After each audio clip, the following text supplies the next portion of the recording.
Hi guys, thank you so much for joining in on today's kitchen chat. Yes, I am sporting a new hairdo, if you noticed. My cousin is a genius and I wanted something different. I've had long hair for like 5 years. You know, I've had trims, but nothing drastic, so I really wanted to go with something different and fun for the summer. So this is what she created and I absolutely love it. So obviously I had to point that out. So today I really wanted to talk to you about this specific topic that I think is so important to really start off talking about my journey specifically, but I think it's a perfect way to lay a foundation of the topics that we're going to be talking about more in depth, the guidelines that I shared the first video, and just kind of how I went through this journey on breaking free from emotional eating. And again, this is something that I still work on and it's something that I still struggle with, but I'm hoping that through doing this that it will also help me on this journey and also help someone else. So when I started this weight loss journey, I had this vision.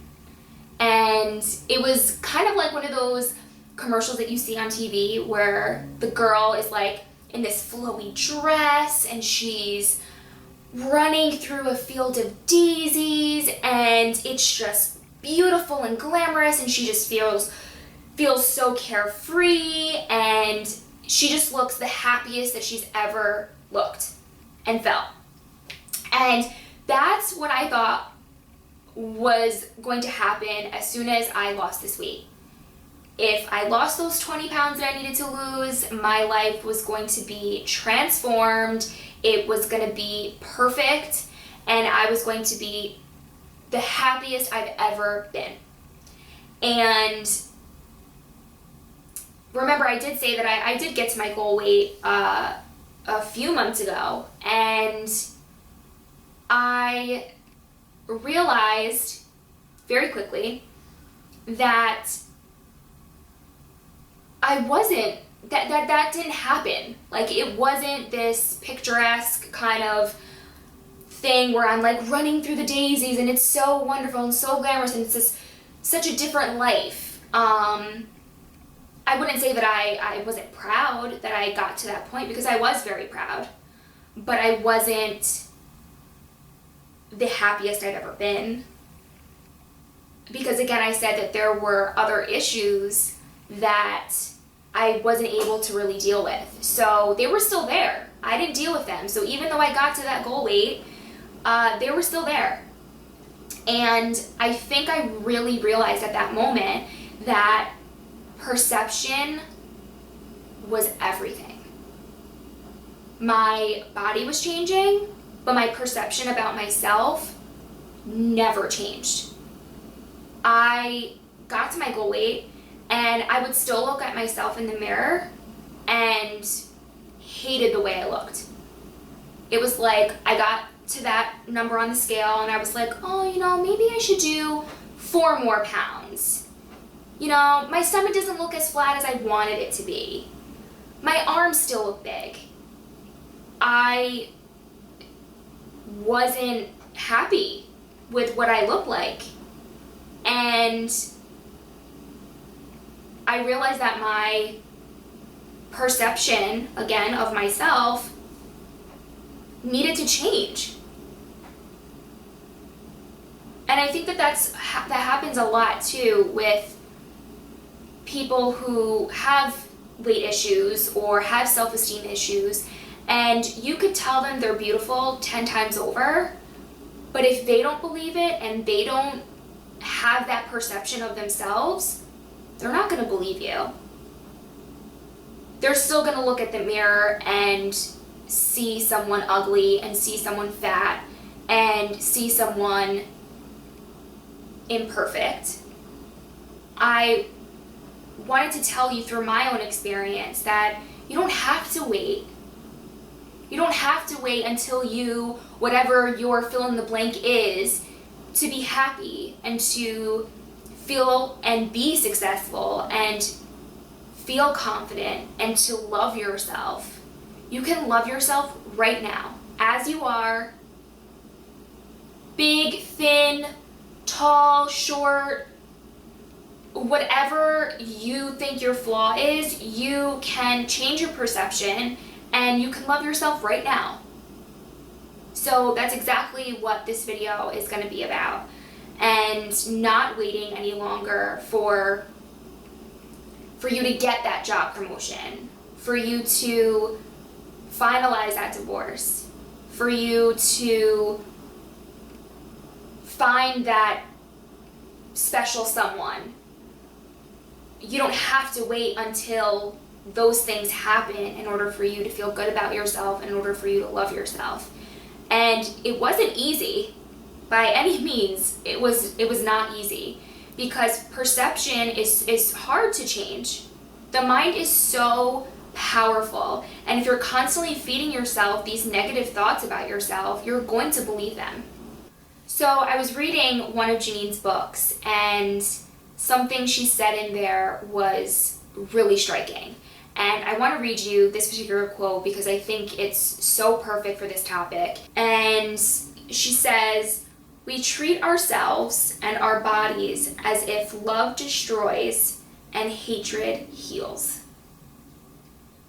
And that was so powerful for me, because it's true. And it was true for myself, and I know it's true for a lot of other people. It's this mentality of you have to break down a person in order to build them up. And we do that to ourselves. And I did that to myself. And it's this idea that the only way I'm going to be able to motivate myself, the only way I'm going to be able to lose this weight, is to criticize myself and to punish myself. And I did. I looked at myself in the mirror and I told myself I was fat all the time. That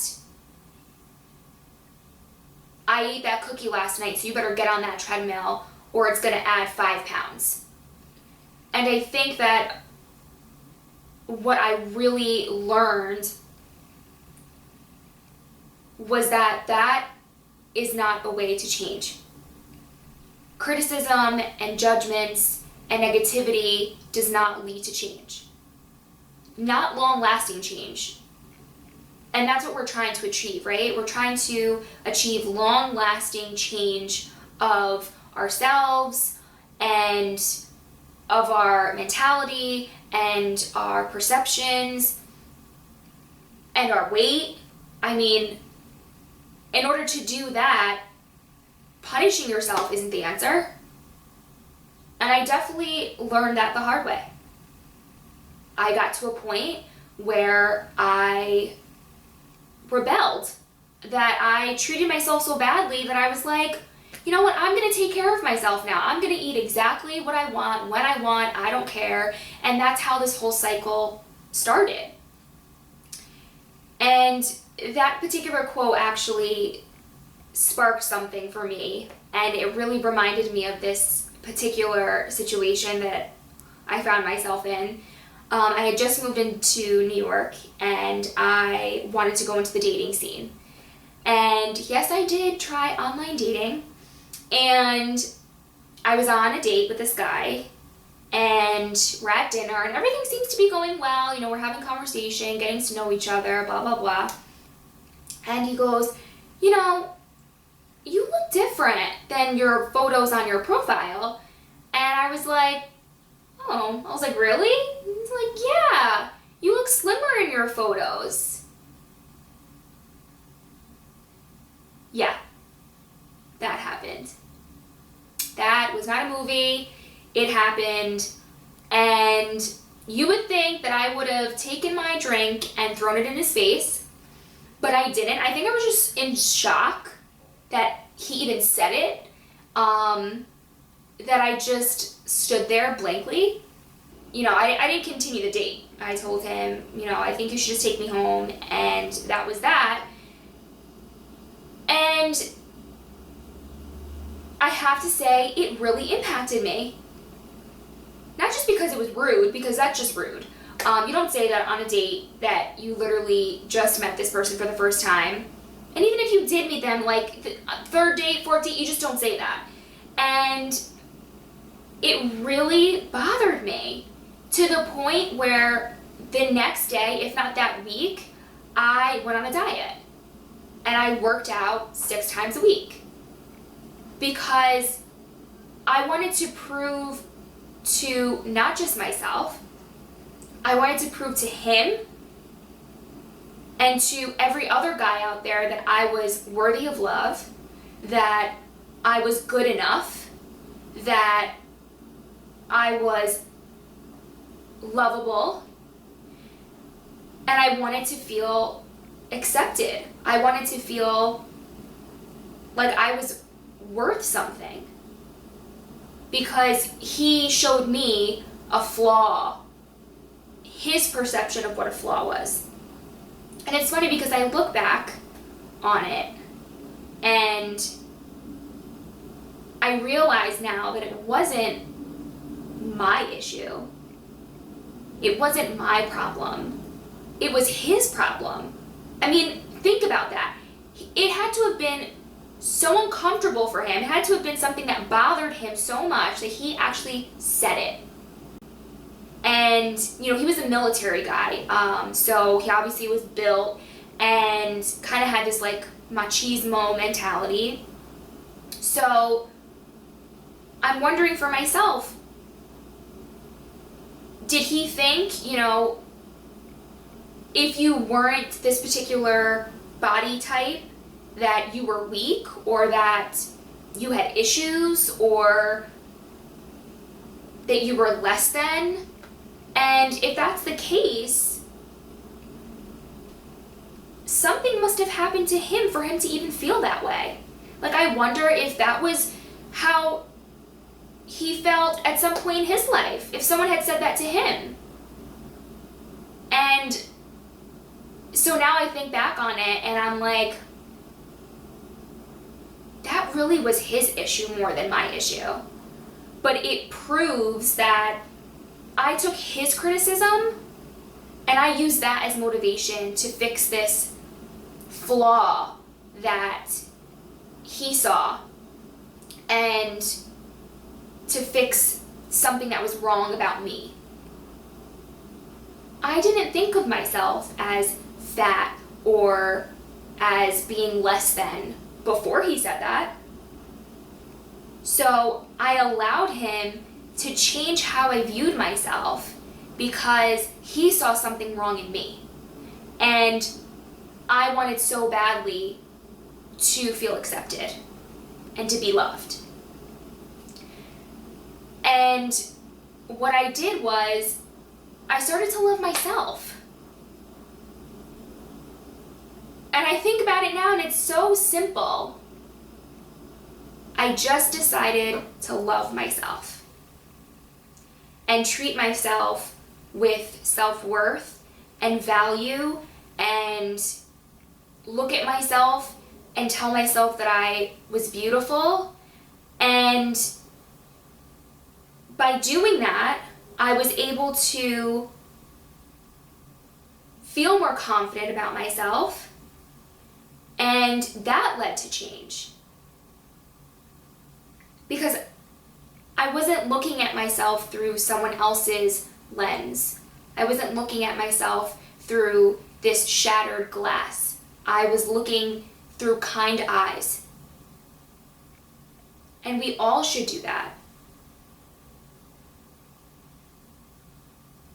You deserve to feel good about yourself. Not because someone else tells you that, but because you see yourself that way and you believe it.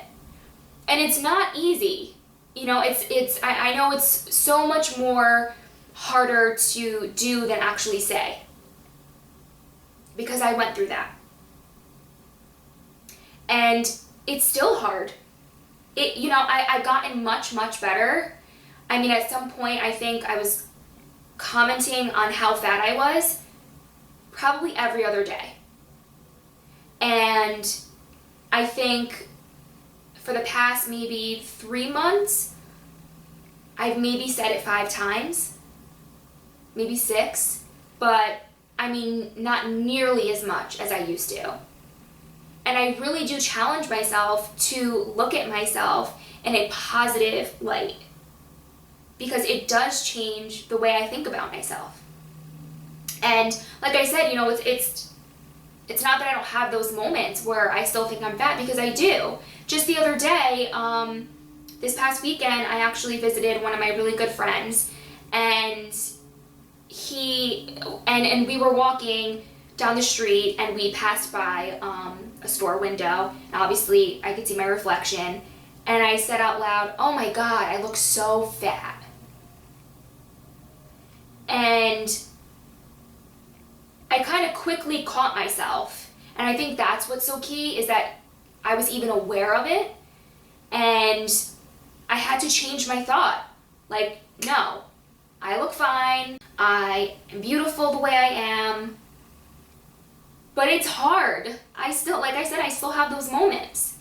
So I'm sure you're wondering, how did I even, you know, stumble upon this? How did I even kind of get to that point where my perception was able to change? And I've done like a few different things. One really big challenge was looking at myself in the mirror. I mean, for a very long time, I could not look at a mirror. I could not look at myself without clothes on. Even with clothes on, I would find anything to pick apart. I would find any flaw to point out, and I just couldn't do it. And of course, in my bedroom, it's hard because I have a closet and it's double doors, but the double doors are replaced by mirrors. So it's literally 2 big sliding mirrors in my room, and you can't escape it. I mean, you have to walk by it in order to get to my room. So it was hard to look at myself. And there was actually an exercise that Janine talks about in her book, and one that she uses with her students at her retreats. And I don't know specifically, like in detail, you know, what the process is, but I know for myself, I started to look at myself in the mirror, and instead of looking at every single flaw, try to pick out some of the positives as well. And slowly but surely, those negatives and my negative thoughts and that negative voice quieted down, because I was now putting my attention towards positive things. And I looked at myself in the mirror, and yes, I still saw these big arms. I mean, my arms are one thing that I really don't like. I think that they're bigger maybe than what they really are. Again, perception. And I looked at myself in the mirror, and I'm like, you know what, like, these are my arms. Like, this is my body. I only have one. So I might as well treat it with kindness, because punishment sure didn't get me anywhere. So that was an exercise that I done, and also just kind of, you know, getting the mirror in the morning and saying a really positive script to yourself. It's called like self-talk. And, you know, I love myself for who I am right now. I am a work in progress, and I'm going to love myself now just as much as I love myself in a month. And I just reiterated that to myself, which really helped. I think another thing that really helped was having support. And my boyfriend has been one of my biggest supporters, specifically through this journey that I've had to go through. And I had a lot of moments where I would say, I'm fat and I'm ugly and I'm gross, and how could you even look at me? Look how disgusting I look. And he would look at me and say, not I'm crazy, not, you know, stop thinking that way, not dismissive by any means. And he just looked at me and he said, you're beautiful. And And I'm so grateful for him to have been there for me and to continue to be there for me and see sometimes what I don't see, and to help me see that and to open my eyes to being kind to myself. So that was something that really, really helped me get to that point. And then recently, what I was even thinking on that same day that I was walking with my friend, and it was funny because we both walked by this window and we both looked at ourselves, and I was the one who said out loud, "Oh my God, I look so fat." And he goes, "I was thinking the exact same thing about myself." And in my head, I was like, "You're just not." I mean, I don't know if I said it out loud. I probably did say it out loud, but I was like, "No, you're not." And I started to think, if I actually said to someone else what I say to myself, what would happen? I think I would get into a fight. Like, they would fight me. Or their feelings would be really, really hurt. If I wouldn't say those things to someone else, why am I saying them to myself? So I really do challenge you guys. I challenge you guys maybe to do the exercises that I was talking about and see how that is for you.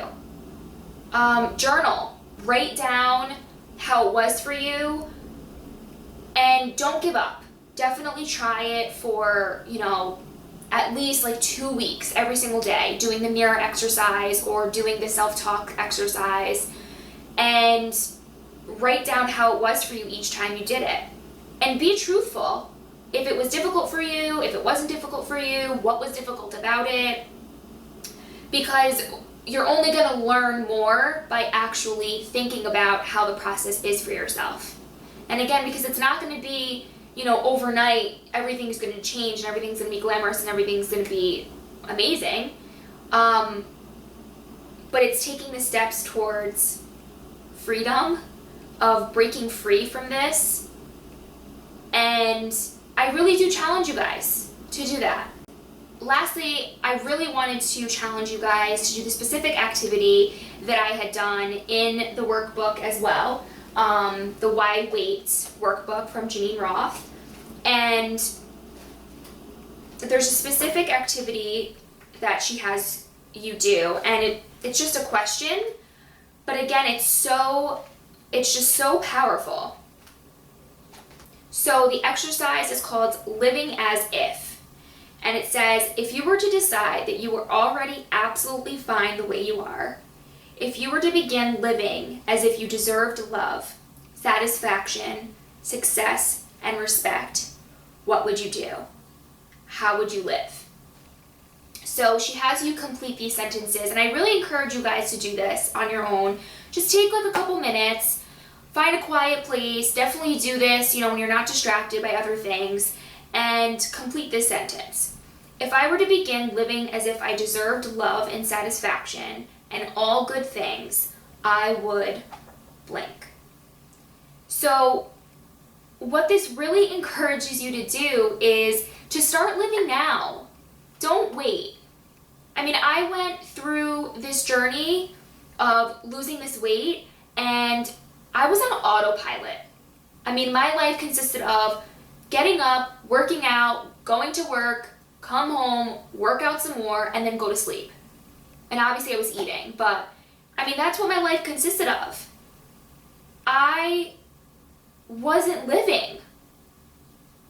I wasn't enjoying the day-to-day moments. I was just so preoccupied with losing this weight and getting to this end result where I was just going to be so happy and there were going to be no obstacles and my life was going to be perfect. But it's a process. So you don't have to wait until you get to that end goal to be happy, to live this life that you envision for yourself. You can do that right now. So I'm going to read you the sentences that I came up with just as an example for you guys. So again, the sentence is, if I were to begin living as if I deserve love and satisfaction and all good things, I would be way more confident in my abilities and my skills. Stop seeking love and attention from sources that do not provide these things and seek only ones that do. Better be able to voice my opinions and stand up for myself when I'm being disrespected. And lastly, love myself more and be less critical of myself. And then on the bottom, she says, list one thing on this list that you will do this week. And I did this exercise a few weeks ago, and I put down, be more confident in my abilities and skills. And that specifically pertained to work. And I did that. I think I just, again, like, it was all about my perception. I started, instead of doubting my abilities, instead of doubting my skills, because I felt that from outside sources, or I was just being critical of myself, I decided to switch it. I really sat down and I was like, okay, what are the positive skills that I have? What are the things that I've achieved thus far? And it was funny because I was in supervision with my supervisor, and she says, you know, I really feel like you've grown these past few weeks, and I really see such a difference. And to have someone even notice and point that out, I mean, it's just proof. It's proof that it works. It's proof that people will take notice, and it's proof that I started believing in myself, and that you have every ability to do the same. So again, I really challenge you guys to do these, and please comment and give me some feedback on how this was for you. Having the support is so necessary during this time, so I really want to be there for you, any struggles that you have, and even some suggestions. Maybe something didn't work for you, maybe something else really worked for you, and I would love to learn more about that. So I'll see you guys next time on Kitchen Chat. Thank you so much for tuning in. Bye.